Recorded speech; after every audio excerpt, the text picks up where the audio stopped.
চন্দ্রমন্ত্রী আকাশ নদী চলছে কেমন দেখতে পারতাম শান্তি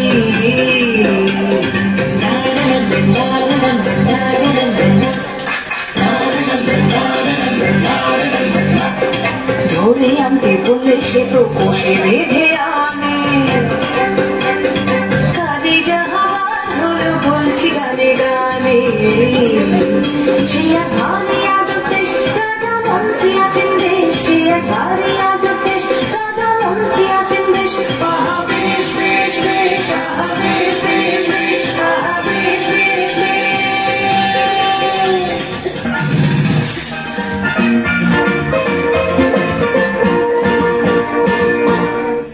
শুনুন শুনুন সুধীজন শুনুন দিয়া মন বিচিত্র কাহিনী বলিব এখন একদা এক রাজ্যের রাজা প্রভুচন্দ্র রায় বিশাল প্রতাপ রাজ্যে সুখের অন্ত নাই কিন্তু সে রাজার এক বিচিত্র খেয়ালে ভীষণ সংকটে পড়ে প্রজারা সকলে কিভাবে হইল সে সংকট মোচন সে কাহিনী শুনুন সবে করিব বর্ণন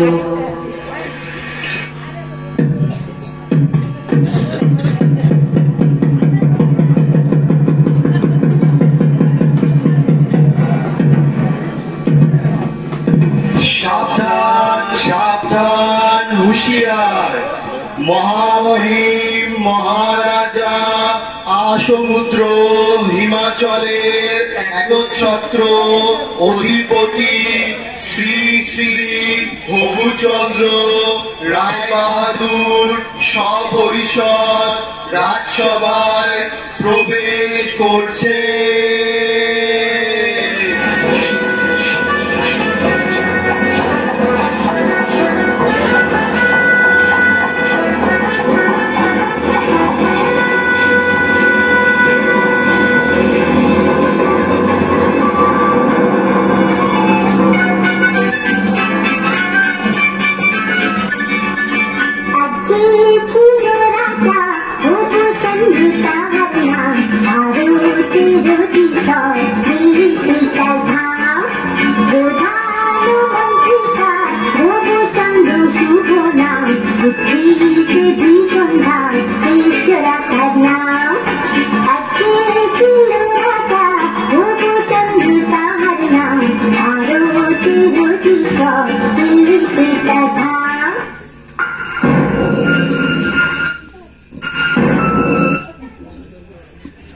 জয় রাজা হবুচন্দ্রের জয় জয় রাজা হবুচন্দ্রের জয়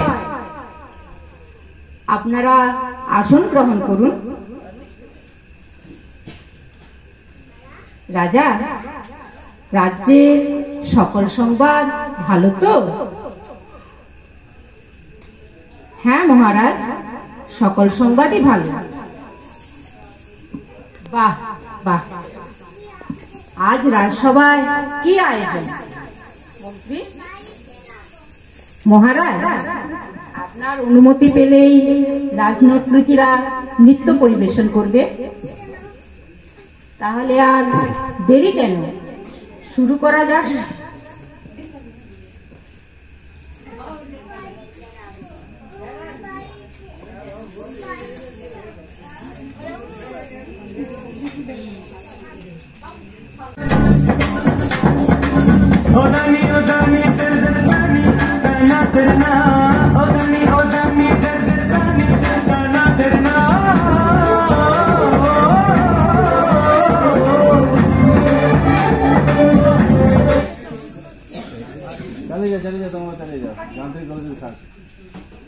আজ রাজা মহারাজকে খুব চিন্তিত লাগছে কি বিষয় নিয়ে ভাবছেন মহারাজ রাজ্যে তো কোনো সমস্যা নেই তাহলে আপনার চিন্তার কারণ কি হ্যাঁ মহারাজ আমাদের বলুন, কি নিয়ে এত ভাবছেন?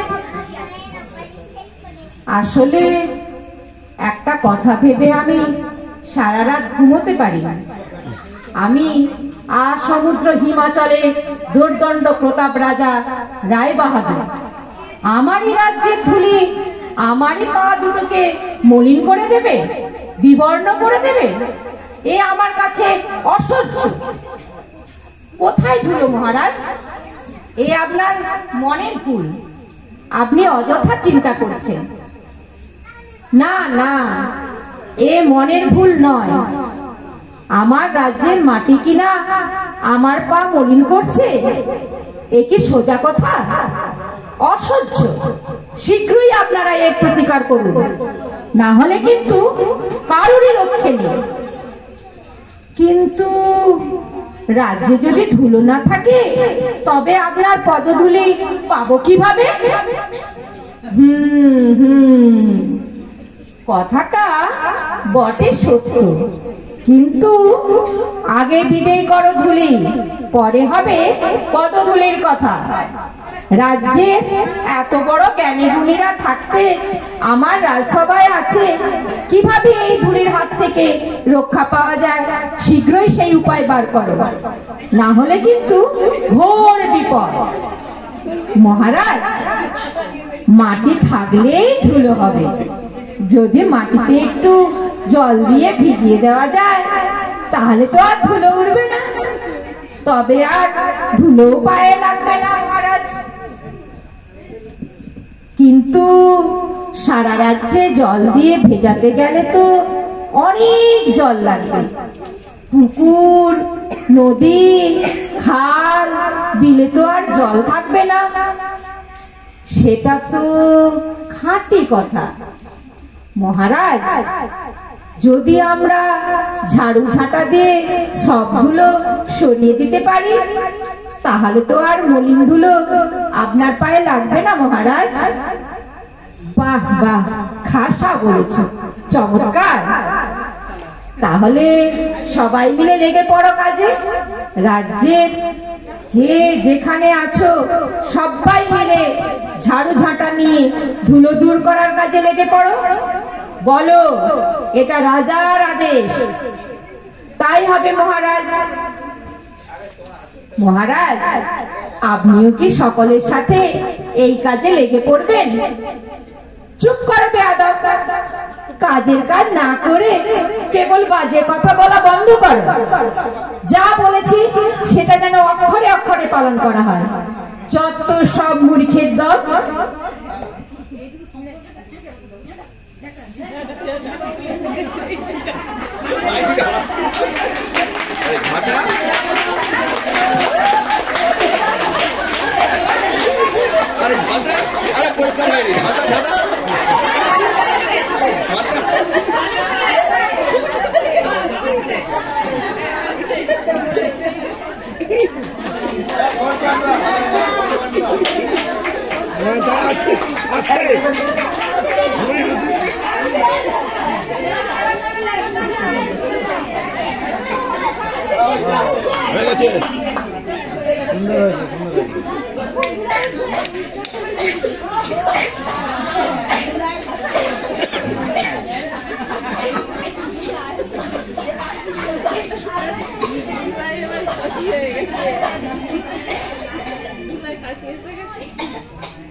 ওরে বাবারে, ও বাবারে, বন্ধ করো, বন্ধ করো। কিছুই যে দেখতে পাচ্ছি না। রাজ্যের ধুলো দূর করতে গিয়ে রাজ্য যে ধুলোয় পড়ে গেল। মহামন্ত্রী, কি হচ্ছে এসব? তোমাকে কি এজন্য এত বেতন দিয়ে পুষে রেখেছি? রাজ্যে এত জ্ঞানী গুণী পণ্ডিত থাকতে আমার রাজ্যের এ কি হাল হলো? এর একটা শীঘ্র বিহিত চাই। তাহলে জল দিয়ে সব ধুলো ধুয়ে ফেলা হোক, তাহলে আর ধুলো থাকবে না। আর যে আর পারা যাচ্ছে না, যা হোক তা বলুন, সবাইকে জল ঢালতে দেওয়া হোক।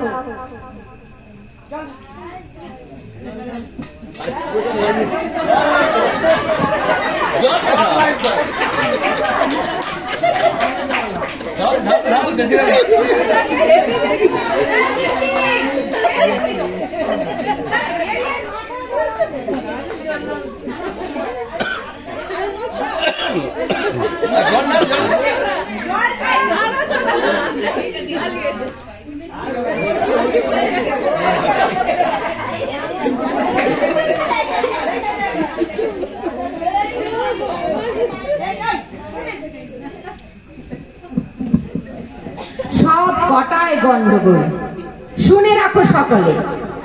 ফের যদি কোনো উপায় বের করতে না পারো তাহলে সবাইকে শুলে চড়াবো। মহারাজ, আমরা গোটা রাজ্য মাদক দিয়ে ঢেকে দিই মহারাজ। সর্বনাশ, এত মাদুর কোথায় পাবো বলো দেখি? আর একটা উপায় আছে মহারাজ, আপনাকে যদি একটা ঘরের মধ্যে বন্ধ করে রেখে দিই তাহলে আপনার পা দুটো তো আর ধুলোয় মলিন হবে না। আহা, কি বুদ্ধি, কি বুদ্ধি! আমি যদি ঘরে বন্দি থাকি তাহলে রাজ্য কে চালাবে শুনি? আচ্ছা, গোটা রাজ্যটাকে যদি আমরা চামড়া দিয়ে মুড়ে ফেলি তাহলে কেমন হয় মহারাজ?